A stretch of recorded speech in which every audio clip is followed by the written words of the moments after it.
City India news Telugu. మాట్లాడాలి sir.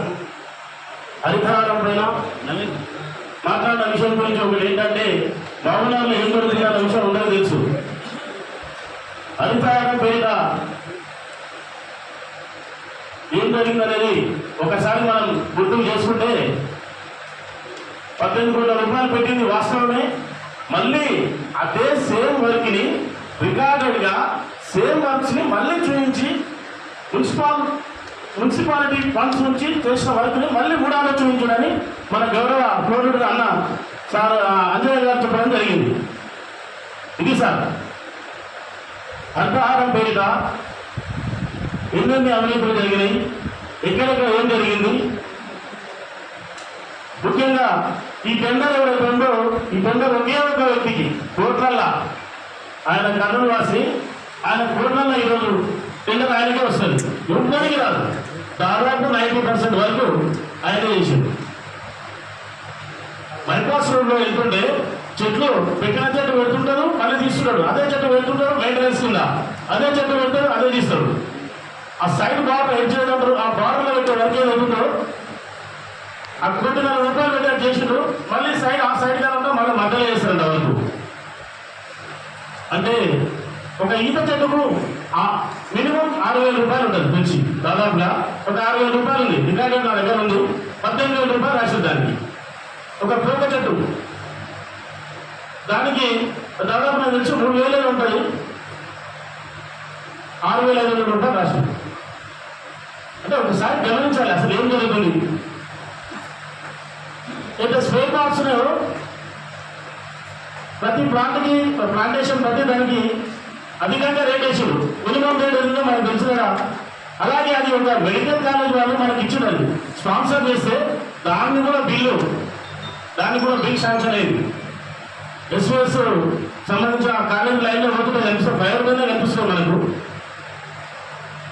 ఇలాంటివి ముఖ్యంగా లీకేజ్లు మా వార్డులోనే నా ఇంటి ముందు ఉన్నాయి. స్ట్రీట్ నెంబర్ 14 నా ఇంటి ముందు 4 నెలల నుంచి 3 సార్లు లీక్ అయింది. అది అంటే దాంట్లో నిజంగా లీకేజ్ ఏంది, విషం తగినంత వచ్చినప్పటి నుండి కూడా లీకేజ్లు ఎక్కడ కూడా ఎక్కువ కావడం లేదు. అయ్యింది అనుకోండి, అయితే దానికి సంబంధించిన టెక్నీషియన్లు పెట్టి నాణ్యత గల టెక్నీషియన్ని మంచి వర్క్ చేస్తే కాదు, అయిన దగ్గరనే మళ్ళీ లీకేజ్ మళ్ళీ కావడం అదొక స్పెషాలిటీ. అది ఎందుకని లీకేజ్లు మాకు తెలియకుండా గత ఎజెండాలో ఇదే కౌన్సిల్లో మాకు తెలియకుండా మా దగ్గర లీకేజీలు ఎక్కడైనా అని చెప్పి చాలాసార్లు మేము చూసాం. అప్పుడు మాట్లాడలేకపోయినాం. వాస్తవంగా లీకేజీల గురించి ప్రస్తుతం ఉన్న బీఆర్ఎస్ రోడ్డు గారు మాట్లాడడం చాలా అభినందిస్తున్నాం. వాళ్ళు మాట్లాడాలి. మామూలుగా మున్సిపల్ పరిస్థితి ఎట్లా ఉందనేది మనం ఒకసారి అర్థం చేసుకోవాలి దయచేసి.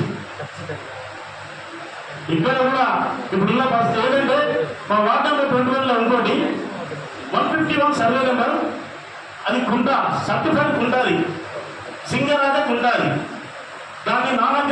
దానికి ఎట్లా నారాయిస్తారు?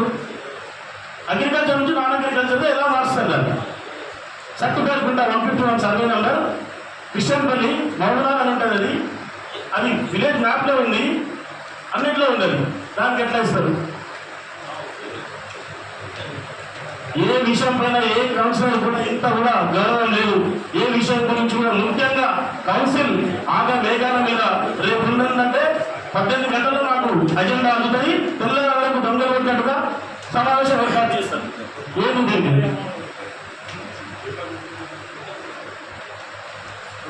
అదే 152 survey number MA junior college ఆపోజిట్లో ఒక కన్స్ట్రక్షన్ నడుస్తున్నది. దాని డివిజన్స్ కానీ సెట్ బ్యాక్స్ కానీ రూల్స్ అండ్ రెగ్యులేషన్స్ ప్రకారం కడతలేదని ఒకసారి నేను గతంలో ఒక టీపీ గారి దగ్గర మాట్లాడినా. శ్రీకాంత్ సార్ అనుకుంటూ ఉన్నాడు, లేదనుకుంటా. చాలాసార్లు అడిగాను. దాని డీటెయిల్స్ ఏంటి సార్ నాకు అడిగినా. ఎక్కడ కూడా దాని గురించి డీటెయిల్స్ ఇవ్వాలి సార్. అది అసలు దాంట్లో చాలా డివిజన్స్ అసలు సెట్ బ్యాక్స్ లేదు దాంట్లో. ఆ రోడ్డు చాలా పెద్ద రోడ్డు అనుకున్నాం. దానికి మళ్ళీ ఫ్యూచర్లో కూడా పెద్ద రోడ్డు అయితే అందరూ కూడా ఊహించారు. అది చాలా నేరో అయిపోయినాయి కదా.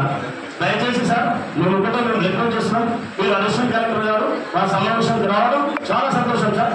మాకున్న ఈ విషయాల గురించి మీరు ఒకటి గౌరవ చైర్పర్సన్ గారు చెప్పారు, ముఠా సంబంధం లేదంటే కమిషనర్ గారు దానికి వైస్ చైర్మన్ కాబట్టి అందరూ అడిగింది. కౌన్సిల్ సభ్యులు కానీ మా ఫ్లోర్ గారు కానీ అడగడం జరిగింది. దాన్ని మీరందరూ కాదంటారు కదా. హరితహారంలో ఏం తప్పు జరగలేదు, లీకేజెస్ లో తప్పు జరగలేదు, బోర్లలో తప్పు జరగలేదు. మరి విజిలెన్స్ ఎంక్వైరీ వెళ్దామా? దీనికి రెడీనా? విజిలెన్స్ ఎంక్వైరీ చెప్పండి. మా గౌరవ కౌన్సిల్ సభ్యులందరూ కూడా ఉండి పై అధికారులకు మేము కాంప్లైంట్ చేస్తాం. విజిలెన్స్ ఎంక్వైరీ చెప్పమని చెప్పి కూడా మేము కోరుకుంటామని చెప్పి తెలియజేస్తున్నాం. చట్టం తన పని చేసుకోవడానికి ఎవరు తప్పులు చేసినా చట్టం ఉంది కాబట్టి చట్టానికి ఎవరు ఉల్లంఘించే ప్రసక్తి లేదు. అదే ఎవరైనా ఉల్లంఘించాలంటే చట్టం పని చేసుకోవచ్చు. ఏమైనా మీతో ఎవిడెన్స్ ఏమైనా ఉంటే లీకేజ్ లేదు కానీ అధికారం కానీ ఇంకే విషయాలు దయచేసి చేస్తున్నాం సార్. ఏదైనా సరే మాట్లాడుతున్నారంటే గాలిలో మాటలు మాట్లాడితే కాదు, అందరూ కూడా గమనిస్తా ఉన్నారు. గాలిలో మాటలు మాట్లాడడం కాదు, ప్రతి విషయానికి ఎవిడెన్స్ ఉంది. మీరు విజిలెన్స్ ఎంక్వైరీకి మీరు రెడీయా? ఎవిడెన్స్ ఉన్నందుకే ఇంత గట్టిగా మేము మాట్లాడుతున్నాం. మీరు రెడీయా చెప్పండి. మీరు ఎవిడెన్స్ ఏమని చెప్తున్నాం? ఎవిడెన్స్ మీకు కాదండి, మీ పై అధికారులకు ఇద్దాం. మీకు ఎందుకు ఇస్తాం ఎవిడెన్స్? మేము ఇక్కడ ఎందుకు సమర్పిస్తాం? విజిలెన్స్ ఎంక్వైరీ మీరు రెడీ అంటే చెప్పండి, అందరం నచ్చిపోతాం. మీరు ఏదైతే మాట్లాడుతున్నాం సార్ మేము దయచేసి ఏమంటున్నాను సార్ అంటే ఎవరిని ఉద్దేశించి మాట్లాడుతున్నది కాదు. జరిగిన అవినీతి మీద మేము విజిలెన్స్ ఎంక్వైరీకి మీరు రెడీ అయినా మా దగ్గర ఆధారాలు లేకపోతే ఎందుకు మేము ఈ మాట మాట్లాడుతున్నాం?